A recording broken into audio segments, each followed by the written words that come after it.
It's not as old as many people think. It was built in the 1930s, and it was built under the direction of Archer Huntington.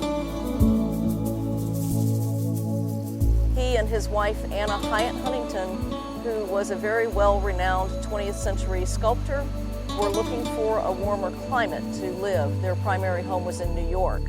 And they came down here and saw these former rice plantations and decided this would make a perfect spot.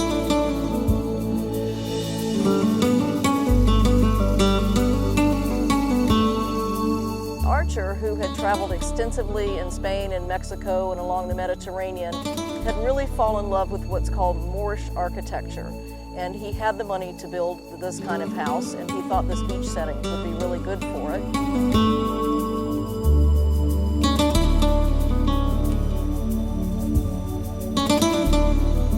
The house became nicknamed a castle.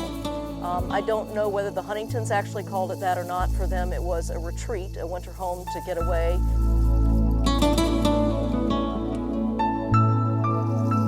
The word Atalaya is a Spanish noun that means watchtower or lookout point. So this house does have the significant watchtower here, but instead of being used as a watchtower, it was used to house a water tank so that they had indoor plumbing.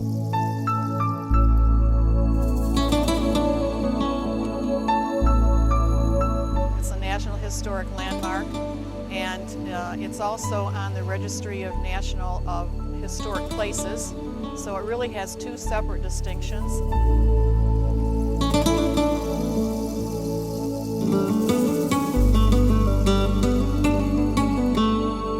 The house does seem austere to many people, and of course the furnishings are no longer here, but all of the exterior walls are at least 3 bricks thick.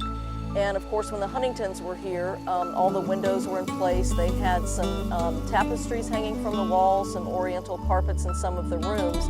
And they did have electricity here.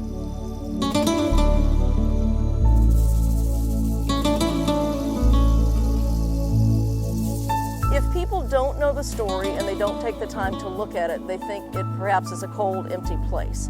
But anyone we talk to and we explain why the house looks like it does and who the Huntingtons were and kind of the story behind them, it all seems to make sense.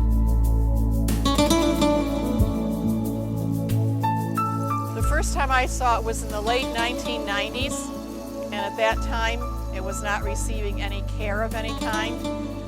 There was a lot of vandalism going on. Windows were being broken, people were just roving around.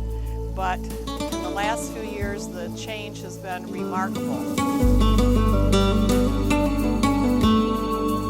I have gotten to the point that I always feel very protective of this place, and it's almost like a second home. I spend so much time down here.